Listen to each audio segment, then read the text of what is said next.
So this is the second talk from the coaching side of the summit. So this morning we've got 4 talks lined up, all sort of more directly tuned towards coaching and exploring the work of coaches and how we can work with coaches and how coaches sort of fit into the ecosystem. And this is something that Kabir and I spend our fair share of time thinking about, talking about, questioning, doing, and trying to get better at. So the talk today, I suppose the title is a bit grand for the time we have. Maybe we're not going to get into it in as much detail. Maybe we're not going to shape the world as much as the title suggests, but we are going to cover hopefully some territory that is of interest to coaches, coach developers, everyone that's sort of coach adjacent in the audience today. So we'll start with a very brief introduction. Probably most of you have heard our stories before in some way, but just very briefly are going to cover some ground to explain who we are. After you, Kabir. Perfect. So I'm Kabir. I'm the lovely gentleman in the blue suits. I wish that suit still looked as good as me now, but things happen. No, so my background is very much in traditional sports. I started coaching at the age of 16, where I was an assistant coach for grassroots into development phase basketball teams back in Hong Kong. I then moved to university at Oxford Brookes, where I studied sports coaching at an undergraduate and postgraduate level. I also played a bunch of sports at that university, softball being one of them. And more recently, at the start of this year, I've been looking more seriously into esports as an academic, as an educator, and trying to apply my coaching experiences and seeing how well I fare in this industry. Back to you, Matt. Brilliant. Also LFT, right? We should also point that out. So if anyone's out there looking to pick up a wizard, and you've got one on the call. So my story, I'll keep it short. Matthew Watson, formal title is Director of Learning Development at IFEC, really coach developer, coach researcher, coacher in some capacities. The 2 pictures there really sort of summarize most of my story. The middle one there was I had aspirations for a long time in my life of being a professional basketball coach. And I reached a level of coaching that was probably decent, 4th league over in Germany. And I had one season at that level. And I was working with players who had aspirations of making it to the German national team. I had players that certainly wanted to climb the ranks and compete in at least the top 2 leagues over in Germany, which is a decent standard for basketball. That experience taught me a lot, not least that to be a coach is a very demanding thing, and you have to love it. But even just the passion for being a coach yourself isn't enough to sustain you even over the course of a year. So at that time, I'd never been under quite so much stress and pressure in any other role or any other stage of my life, partly because I felt the pressure to do a good job and put on a good show without exposing too much vulnerability, without necessarily reaching too far out of my immediate social network for answers or solutions or mentorship. And that was particularly challenging. At the same time, I still am studying towards a PhD on the coach as a performer in esports. And originally it was in sport. That didn't last very long, and I transitioned quickly into esport. And those experiences that shaped me and my expectations and understanding of coaching in sport were something I was seeing increasingly in my studies, that coaches need support. They are performers. They cope with different pressures as athletes sometimes, but ultimately they have to put on the same game face and get into sort of coaching mode and be seen to do the right things on a big stage. So I was studying that academically. Just so happened to be sharing an office with our esteemed keynote speaker from this morning, Ismael Pedraza Ramirez, who invited me at the time to go and give a workshop, coach development workshop, to his coaches over at Rogue, now Koi, in Berlin. And long story short, I waltzed in thinking I knew everything and I had all the answers that coaches in esports needed to know. And over the course of 4.5 hours, I think I left with more questions and probably presented more questions to them than answers, and not least, who's this guy? But it set me off on a whole new course about coaches definitely are interested at the highest level in esports in improving, in learning new ways of doing things, and better supporting their players. And it set me off on a whole new career, and here we are working for IFEC, and I have the pleasure of working with colleagues like Kabir and taking part in summits like this. That wasn't so short. Anyway, that's about us. A couple of slides just to set the scene. What is coaching? And I'm sure everyone on the call, and not least after Simon's wonderful talk, has an idea of what coaching is. And this is the point. Everyone has a notion of what coaching is. Everyone has some experience of it, even if you're not from the world of sport, even if you've never been part of a team in your life, or trained to a high level in an individual sport, for example. You've seen a coach in the news, you've seen an image of a coach, you know of the term, and that brings up some ideas, some memories, some thoughts. And there's a lot you can say. It's an activity that's been around forever, stretching back to teaching gymnastics in a school hall. You can say that it's the use of cones and ladders. You can say it's working on technique. You can say that there's some drill-based military style input in there. You can say it's on stage. You can say it's leaning over the shoulders of players, telling them what to do in the next move. You can also say it's just standing there with your arms crossed, providing judgment on what the player is doing. You could say it's any number of those things, and in likelihood it's probably some combination of all of those things, depending on the level of the players that coach is working with and the career stage of that coach. However, two things that have shaped my thoughts about what coaching is that you may or may not agree with, and the whole point of this presentation is sort of, let's help everyone find their way to what they think is true. But here are the two things I think hold true. One is that coaching is at its core a caring activity, and when done well, it helps players flourish as people and as professionals, as players. That's from two fantastic researchers, Colin Cronin and Kathleen Armour. It's not my quote, but it's certainly my thinking now. And when I say it's a caring activity, it's caring across a few different levels. So it's caring about being a coach. You take pride in being a professional. It's caring about your players and caring enough to want them to improve and achieve their goals, even if that aligns somewhat with you achieving yours. And thirdly, it's a duty of care. So there is this foundation. You need to be practicing in such a way that you're not causing harm to your players. So across that spectrum, coaching is a caring activity. And if you break it down that way, it can really help shape your understanding of where you're at with your own coaching. Secondly, and perhaps more of a contemporary view of things, and I probably shouldn't have shared those pictures, I'm breaking all sorts of copyright, but ignore them for the moment. That other quote, increasingly in sports coaching research, and now hopefully as Kabir and I are opening up this esports coaching area of research, the modern way of looking at coaching is that it's not something that players simply receive. So it's not like a hard drive that gets plugged into a computer and you just download a program and run it. Right? Coaching is very interactive. Players affect coaches as much as coaches affect players. They exist within teams, and there's all sorts of emotions and power dynamics that go on in that team that change what we do on a daily basis. And the good ones stay somewhat consistent to their values and their direction, their overall goals. But it's a challenge, and there's certainly dynamics to it that can't be overlooked. As a result, it's often described as messy, bit chaotic, somewhat uncertain, and we're never fully in complete control. A good example of that would have been this morning when I thought I was in complete control and then the tech failed me and I was wiped out. That could have easily been a scrim session. So anyway, those are two ideas that are foundational to my view of coaching, and they help me understand what coaches go through. When it comes to esports, we have less work, less body of literature, certainly academically speaking, and arguably in sort of popular news to really conceptualize what a coach in esports is. There are some indicators. So there's esports awards, which I love that they have a coaching award, and I'd love to know what the voting criteria is for that. But if you look at their website, they often talk about the coach is someone that improves results. So wow, lots of responsibility there. They improve the working lives of players. They're involved in game prep. They give motivational speeches. And this wonderful phrase, without the coach, without them, their team would be significantly worse off. I think that's a nice way of saying it, but gosh, doesn't it put some responsibility on the shoulders of the coach? Secondly, you can go to textbooks. So there are some esports textbooks out there, and they try and define the role of the coach. And they tend to zoom in on this idea of tactics, strategy, gameplay, looking at strengths and weaknesses, so some aspect of scouting, play styles, certainly.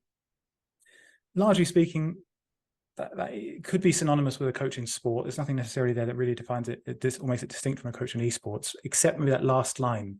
The current version of the game being used changes the coaching somewhat. So we have this suggestion there that there is some update that's more frequent to a game in esport than in sport. So the coaches have to bear that in mind as they're coaching in esport. And then just another example for you is of maybe 3 or 4 papers that have been published in academic settings on coaching. One of them interviewed maybe 3 or 4 head coaches and spoke about this idea of developing synergy and trust. So a bit more of the social side of things, perhaps motivating players, which I would certainly agree with. However, in these definitions, in these points about what coaching is in esports, they miss a fairly large chunk of it, in that coaching in esports is inherently digital. You wouldn't have a coach in esports without some digital platform, some interface, computer interface, in which players have to interact, which maybe for a large period chunk of their careers coaches have to interact with if they're not in the gaming house with players. So they exist a lot online. The early stage coaches takes place a lot online in Discord. You're on a different field, you're on a digital field, and you're using tools to break down and help players understand and improve in that setting. So there is some distinction there. And I'm not trying to say that esports coaching is necessarily different from sport coaching. There are just some fundamental differences that I think it's important not to overlook, that add to the complexity of what it means to be a coach in esport. Kabir, would you like to run it with it from here? Yeah, I mean, coaching, talking about what's fundamentally different, coaching in esports is different in the sense that when you go to play football at a young age, or soccer, or any sport, as a matter of fact, whether it's from primary school or an extracurricular club, there's someone there, there's someone present to guide you and show you the ropes. In esports, is not really the same. Normally we start because we want to play games with our friends, and then we get good, or we don't get good, and then no one's really there to show you what happens. Now, if you want to go get coaching, you see a lot of this. You see a lot of skill cap. We have our infamous case of Nice charging $350 for an hour. Whether that's right or wrong is not my opinion, and that's not something we're going to. But it's very much, you have to go out of your way and go seek for things. And even then, there's limitations. It only really focuses on what you can do to be a better mechanical or tactical player. If we look at what builds an athlete, we understand that, yes, those 2 facets are very important. But as a coach, your responsibility doesn't only lie there. So a study conducted by Pulis, who's is a leading researcher in esports today, has gone on to show that some athletes feel that their needs aren't fully met, that they're very happy that they can develop tactically and technically, but sometimes they feel that their coach can do more in developing the team, developing them as humans, developing them more than just people who can click buttons well and in a timely manner. So if we move on to the next slide, where this idea comes from is that an athlete is more than just the sum of his technical and tactical abilities. Comes from when I interacted in my coaching badges at university, when I went to go do my football coaching license. In there, they have a 4-corner model, which says that an athlete is broken down sort of in 4 dimensions. And we have the technical and tactical, which we've just kind of briefly discovered. There's also their physical element, how well they can perform psychologically, and how well they can socialize. Now, much of esports coaching today, and yes, it is improving, and yes, I don't know every coach out in the world, so there might be coaches that have better balance. But from what I've seen and what research has said so far, a lot of coaches predominantly focus on only developing the technical and tactical.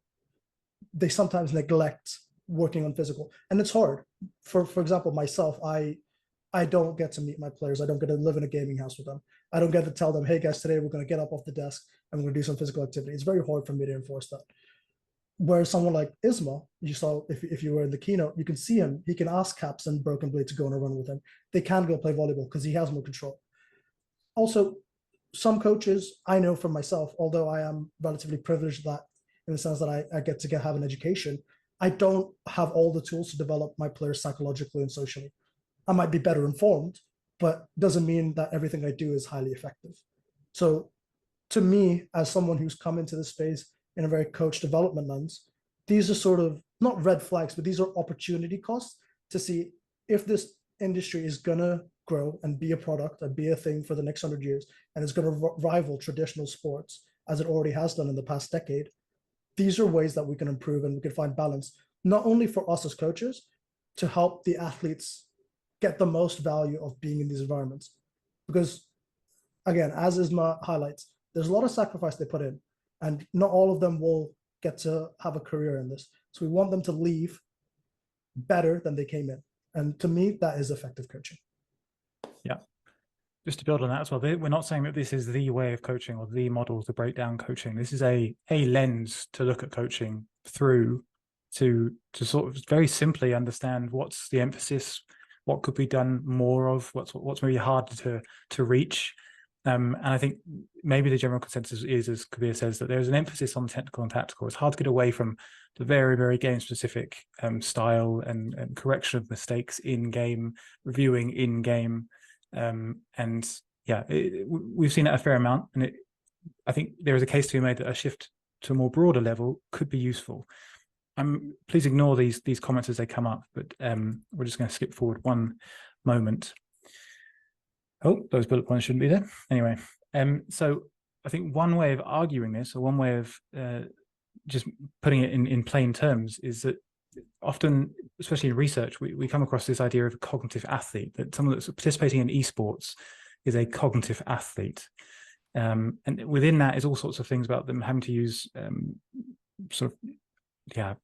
very cognitive-based skills, anticipation, decision-making, like planning, even some perceptual skills, such as just reading the map or just visual scanning and that kind of thing, which lends to this idea that they are more cognitive than they are physical, and therefore they are cognitive athletes. However, I suppose depending a bit on your definition of esports, there is more to it than that. And again, I'm probably breaking all sorts of copyright here, but around each player involved in competitive gaming at pretty much any level, there are certain forces that are acting upon them. So certainly parents and friends, like often players start because their friends brought them into it, and then they get so good, they leave their friends behind, and suddenly they're in a whole new environment without their friends. Those are different forces. They're going to have impacts on their motivation. Parents, are they permissive of competitive gaming, or are they trying to put barriers up and reduce it? Do they not understand it? Rightly or wrongly, those barriers could be there for players. Working with teammates, coordinating yourself amongst others in a set role, emotion regulation through the highs and the lows of competing, performing in different environments. So even if you're just playing predominantly at home, occasionally you might go to an on-site tournament, and what does that change for you and how you interact and how you enjoy your esports participation, or your competitive gaming?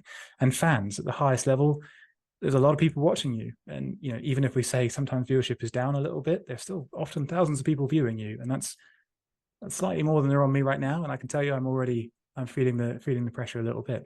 So there are pressures on players involved in competitive gaming, involved in esports, that are beyond just their cognitive skills, which exercise a demand on more than just their cognitive skills.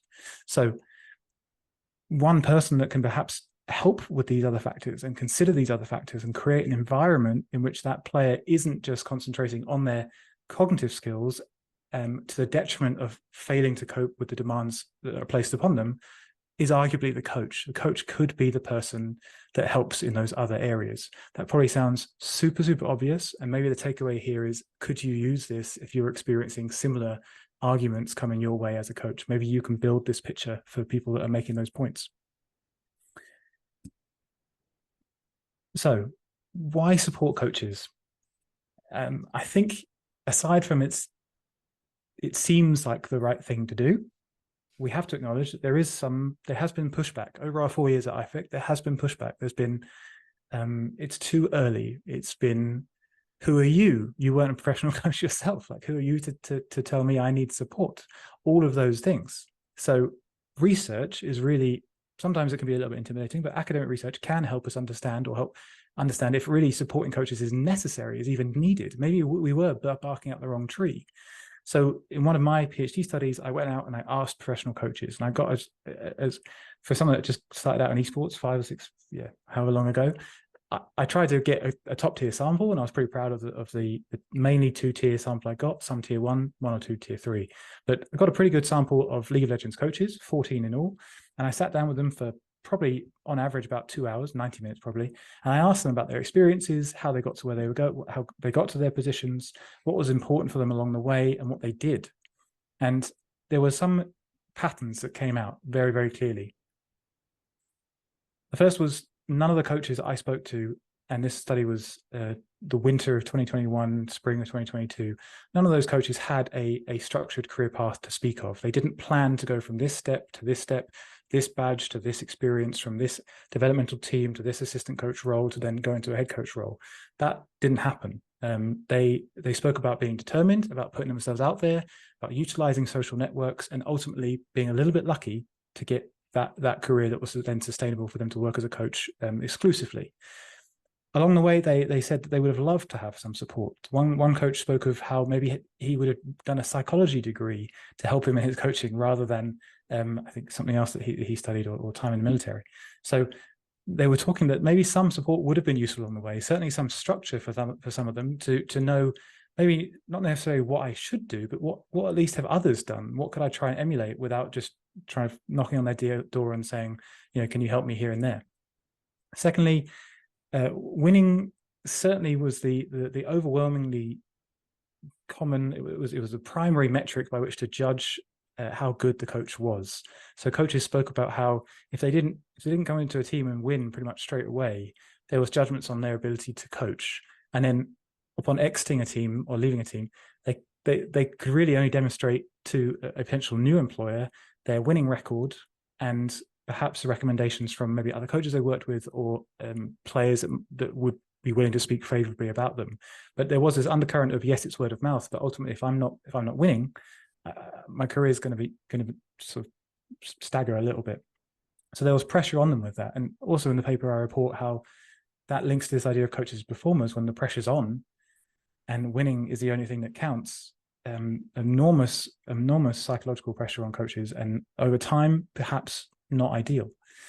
Finally, there wasn't really alternative methods that were accepted. So accepted by players. So players expected a certain way of coaching because that's how they've been coached before. And that was often linked to, we play, we review, we think about some goals, we do it again. And that was the large bulk of it. And we do it a lot. And if coaches want to come in and change that, well, they better have a high profile, because otherwise I'm going to challenge those. So coaches felt that they were stuck in a bit of a bind there. And also some of the conditions that they were in, where Simon spoke earlier about the short-termism of esports, where contracts were guaranteed for a year, maybe even 8 months, 2 splits back in the day, 2 splits in a winter tournament, perhaps in League of Legends. And they had to win now to prove that they were worth a contract next year. And there wasn't really time to engage in sort of long-term athletic development models. So all sorts of challenges on the coaches, pressures on the coaches, no support to really speak of. One quote that really sort of stood out to me was a coach was very open about how, as in my experience coaching in basketball, being a coach was a very solitary role. They didn't feel like they had another coach they could go to help make them better. And it was great for them to open up. A little bit heartbreaking for me to hear, because I feel like maybe esports could be better given how everyone is connected so easily through the internet. So anyway, back to this 4-corner model. Remember, just a lens. We're not saying this is what coaching is, but just a lens. How can we go from an emphasis on technical tactical to a bit more balance, whilst helping coaches prove that they're doing a good job, and also get the buy-in of players who might not be expecting this way of doing things? How do we get there? I think Kabir and I would agree, equipping coaches with some more tools that they feel confident using. And with those tools, I'm talking not just how they go about conducting a session, also how do they get buy-in from the players in terms of providing a rationale for the task, developing rapport with players so that they then have the trust to introduce a new way of doing things. Those are sort of areas perhaps where we can really provide some help. Expanding the focus to holistic needs, perhaps, as I mentioned at the start of the summit, with the increasing awareness that at the very highest level, there are instances of burnout, players might be more willing to take on a view of a more holistic support through their coach. And then finally, consider contemporary sport coaching approaches. So yes, esport coaching isn't drastically different from sport coaching. We maybe don't need to reinvent the wheel, But at the same time, the wheel in sport has been damaged and dented over 100 years. It's been shaped by 100 years of practice. And we need to look at the latest work and understand what's working best and most effectively in terms of coaching and supporting coaches, and bring that into esports, not just replicate the 100 years and go through that all again. And there are some contemporary coaching approaches, which we're going to touch on now, which might be useful. And they are also not strictly entirely accepted in sport coaching. That's kind of how on the cusp they are. Anyway, Kabir, would you like to chat about this? Sure. Just aware of time, so I'll turn up the speed a little bit on my side. So let me know if I'm going too fast, Matt. Should we go for coaching 10 minutes? Yeah. Okay. Yeah. Cool. So coaching in its essence, and coaching and learning in its essence, is non-linear. What I mean by this is everyone you interact with as a coach will learn in different ways. And this doesn't mean visual, practical. I mean, they take different timelines. And the best way to give this an example to is when we went to school, a lot of us, it was teacher at the front, writing on the whiteboard, and we frantically writing behind it. All we did was trying to memorize for a test, and it was memorization, not application. Nowadays in sport, there aren't really tests. The test is the game, but there's no questions, there's no answer sheet. So how can we teach them the same way? We need to teach them in a way where they can learn to problem solve. Creating effective problem solvers is what we need to do.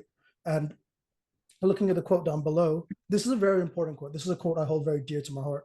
And it's one of a big analogy that guides me as a coach is, I can only build the environment and I need to tend it so that the flowers, and by the flowers or the seeds as my athletes, so they can flourish. They all have different needs. I will treat a tomato plant differently to how I treat a banana plant. All these plants, they require different amount of temperatures, water, nutrients. Yes, there'll be a lot of similarities, but they need different things. Secondly, we're also environment architects. I also really like this because what we as coaches do is we create something much like an architect will. Like they create our houses for us to live in. We as coaches create environments, practices for athletes to live in. So it's important that we put them in an environment that benefits them. And there are four main principles. So the first principle, fairly straightforward, session intention. Similar to what Simon said earlier, between the green, yellow, and red flags, are we trying to explore new ideas, or are we trying to execute and be playing just to win? The second is if we can constrain certain parts of this environment. So this comes out of the constraints-led approach. I'm not going to dive into the theory because that is a very long conversation, but I'm more than happy to point you towards the right material to help you develop that knowledge. But it's essentially a way that, can I take away or introduce challenges, noise into an environment to incentivize? And I think that is the really important word here, incentivize. Can I give them a reason to do something that they're not already doing? So for example, an example for this in traditional sport is, let's say we're doing a football practice, and what something we need to do is in the team is, I want to play faster. So what you can do is add a clock. Every 8 seconds, you have to take a shot. Every 10 seconds, you have to take a shot. And you tailor that kind of constraint to the needs of the environment. So then they're learning how to play on a time. You can measure that aligns your session intention. So thirdly, representative learning design. Now, this is really important. And the biggest quote for this is, practice how you play. A good basketball player, a good footballer doesn't go up to the pitch, doesn't take 100 penalties with no goalkeeper. He needs the goalkeeper there because that is really important. That is a really important information that helps them make their decision making. It's similar, and it's much easier to do in esports because solo queue, you are predominantly playing the game. But a lot of people in esports say, just go play 10 hours of solo queue, when Ismail flashed up the Eastern European or the Eastern training block. They have 2 blocks where they're just playing solo queue. Yes, there's inherent value in there, but there's also that risk of burnout. Is that value equivalent to the risk of burnout? And then lastly, we have repetition with a repetition. Like we said, esports or any sport are very complex. So you can't always do the same thing twice. If you ask someone to go and have a 1v1 in any game, it'll be very unlikely that the button clicks are the exact same. The timing is the exact same. So we need to be able to let them find the problem or find the solution to a problem. And in League of Legends, that is blowing up the Nexus, how many ever different ways they know how to. So I want to dive more deeper and closer into constraining to a 4. Just give you ways that I've kind of implemented, what's worked for me, what hasn't. And by no means I know everything. And I'm sure there's coaches out here who have ideas, who can help me build on what I'm doing. But these are some strategies that have worked for me. I just want to cut in here and say that I would consider Kabir a bit of an expert in this particularly. So these sort of non-linear pedagogies, these new ways of thinking about coaching are not going, they're not completely accepted in sport coaching.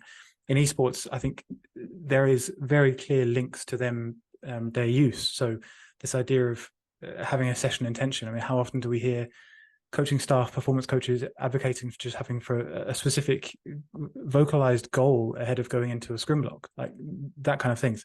But I think one thing that I've taken from this and from talking to Kabir over the months has been that taking on a view of the coach as the environmental architect helps you zoom out a little bit and maybe not be so micromanaging of the moment to moment decisions of the players, and rather creating an environment where players are steered perhaps in a certain direction with their consent, with their knowledge, and they solve problems and they develop knowledge along the way that will help them in similar situations where the coach is also not there to micromanage their decisions. So I think it's particularly attractive in esports because obviously we can't, in League of Legends certainly, we can't interfere too much when the game is in play. So I think it's particularly attractive in that sense. It can seem a little bit overwhelming, a little bit hard to grasp. It can also seem a little bit less precise. So we know that there is a lot of, and I'm not sure if Jack's on the call, but I love data and the use of data in esports and AI software and things like that. But there is perhaps a shift towards people. He is, hey Jack. So I feel like maybe there is a shift towards people would like us to get to the point where everything's very clear cut and the data can explain everything and we can predict everything. And now, as much as I think that's worthwhile doing, let's do it. Let's explain performance as much as we can using the data. There's also something to be said for the fact that we as human beings are fallible, and we actually get a lot of meaning and enjoyment out of being in these performance environments where we struggle a little bit and where it's not all super clear cut. And using a coaching approach like this, where you design the environment within which there's room for failure, with room for exploration and discovery, that is potentially, in my view, a very satisfying way of competing and playing and learning about yourself as a human being, not just as a player. So I think on that spectrum of having all the answers, analyzing everything and siloing it all into different boxes and ticking it off and just leaving players to it, somewhere along there is a very healthy relationship with competition. So that's why I was particularly thankful when Kabir introduced me to this framework in depth. Kabir, I reckon final slide is to give some ideas of how to apply this. Is that all right? Sure. Okay, so as I've been a big fan of this, I've always wanted to try this out in esports. Watson and I collaborated on my first ever paper, and we kind of theoretically looked at how we can develop and move talent development forward. How can we enhance coaching practice? There's not a lot we can do because a lot of it does rely on game publishers. Like, I know a big cry out is we would love to have a fully customizable practice tool, and that would definitely make applying a constraints-led approach significantly easier. But I do believe it's still possible. So I know I've given examples for CSGO and League, and two of these, so the no communication scrim and the no vision scrim, are practice environments that I have previously found success, whether it's at my university esports team, the teams I've worked with in this year. And what I do is, so for example, if we dive into the no communication scrim, is when you're playing in a coordinated environment, you get to talk to your players in Discord, right? And you get to talk to them, and you don't get to do that in solo queue. And because of this, you get to develop more coordinated plays. But a lot of the time, we see an issue where comms are very cluttered. People aren't giving the right information. People aren't always clear, aren't collaborating and being synchronous in their behavior. So what I do is although it seems counterproductive, I limit the communications. For example, you can do it in the early game, you can do it in the late game, or you could just blanket mute them. And like, for example, the early game is 3 minutes 30 to 14 minutes. They can't talk to each other. So in that early game phase where there's a lot of opportunities to get that lead, that defining lead that lets you define how the game plays out, you can't communicate. So what does that promote? We're asking players to be more aware of teammate positioning. Now, because they have till 3 minutes 30, they have that time to really create a plan, outline a plan for that first 5 minutes of that game, and then adjust and recalibrate. But then now I'm asking them to be more aware of their mini map.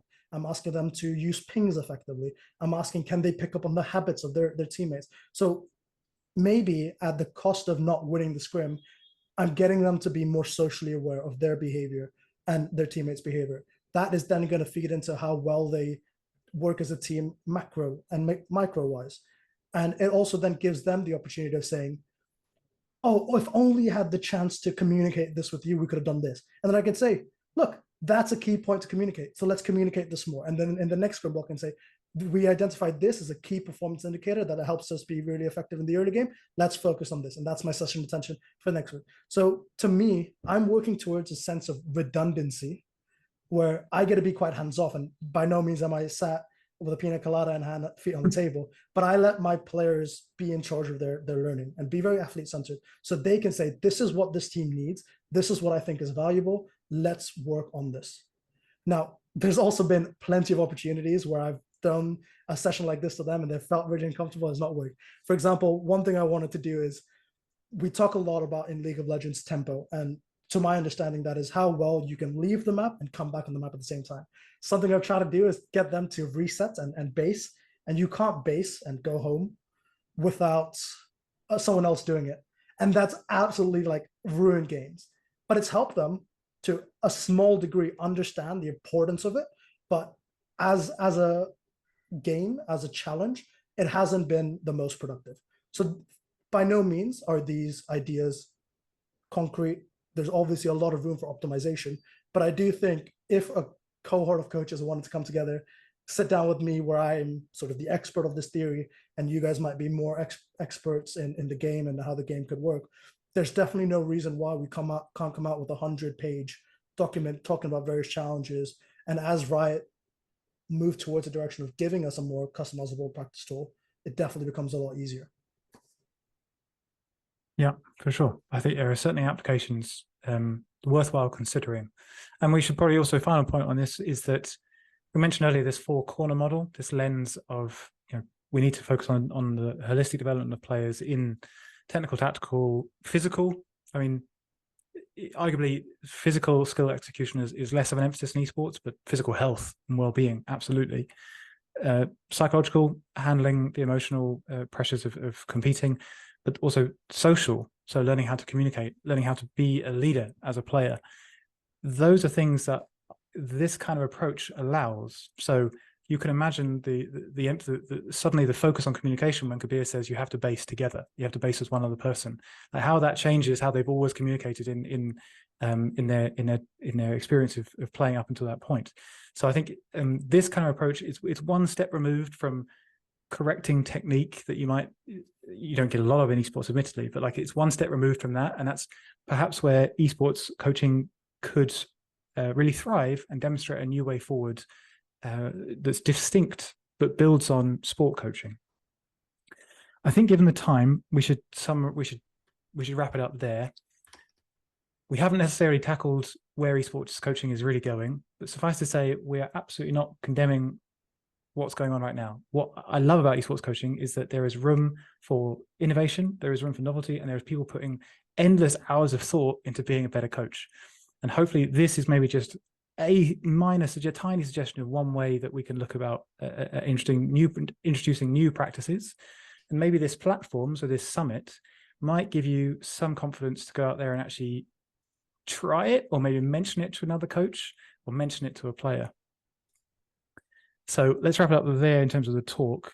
I'm happy to hang on for a few more minutes just to do some Q&A, But of course, everyone, we have been going flat out since my power cut. So feel free to take a break or whatever you need to do.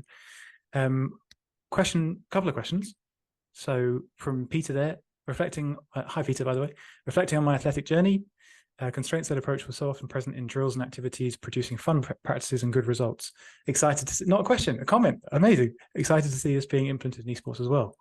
That's great to hear. Thank you, Peter. What context was that? Was that weightlifting? We also had a question from Christian in the Q&A section.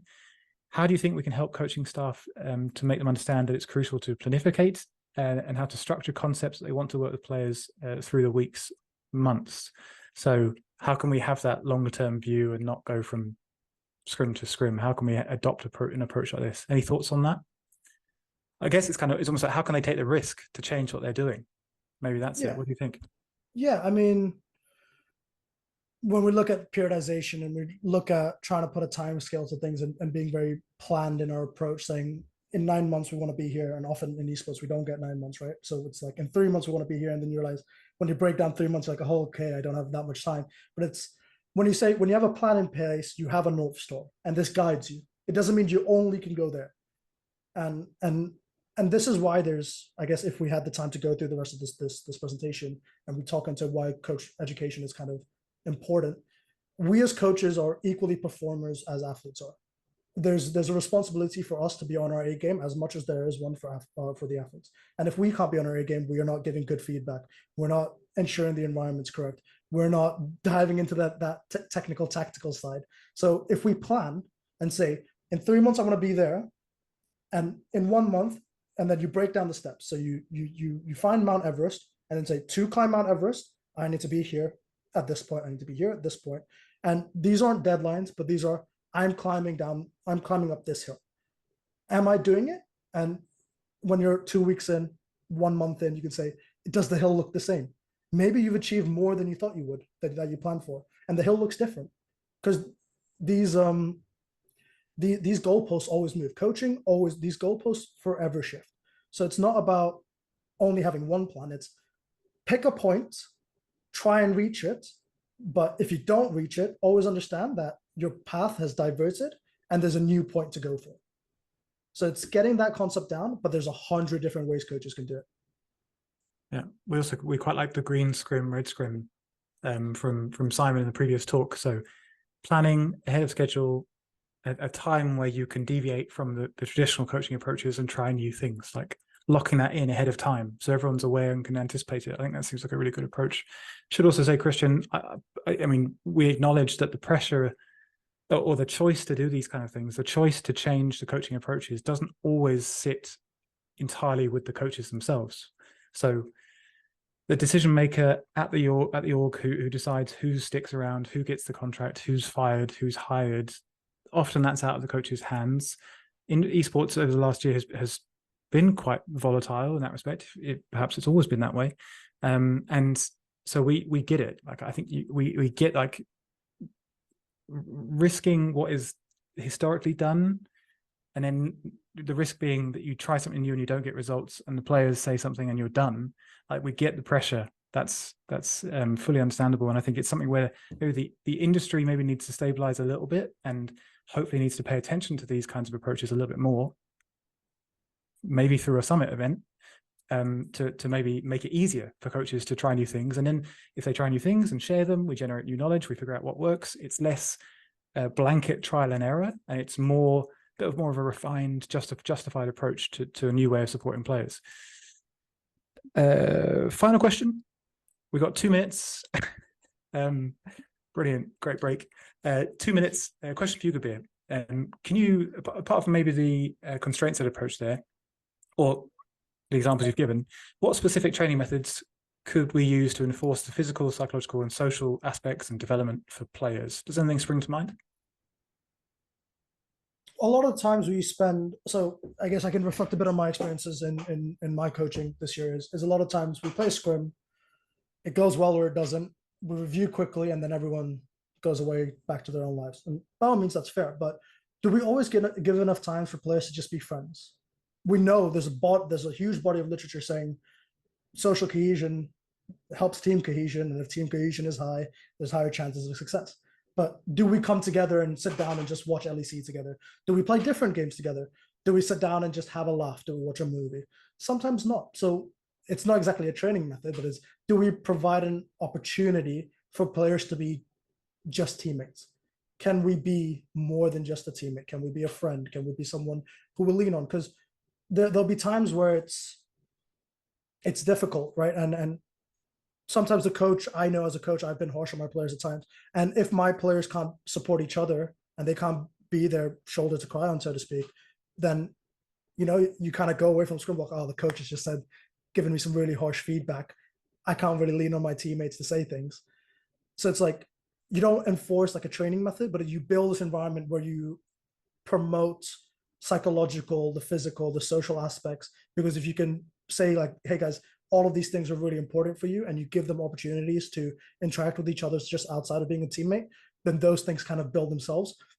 On the physical side, it's very much, it's hard when you're at an ERL level, unless you're in a gaming house, because it's hard to grab a gamer by its neck and say, like, we're going to do some physical activity. And sometimes you have to hope that they like playing sport or they like going to the gym. So there's definitely bottlenecks, but as the industry grows, as there's more money, stability, we will come to a point where ERL teams will be able to be in-housed and they will be able to live together. And that's our Northern Star. How long it takes for us to reach there as an industry, I can't say, but that's somewhere we look to go. You're muted, Matt. I'm having the greatest day. We'll make sure that all the questions that haven't been answered, and even those that have, are copied down, and we'll try and collect them into the Discord server so they're not lost, and hopefully we can get around to having a further discussion.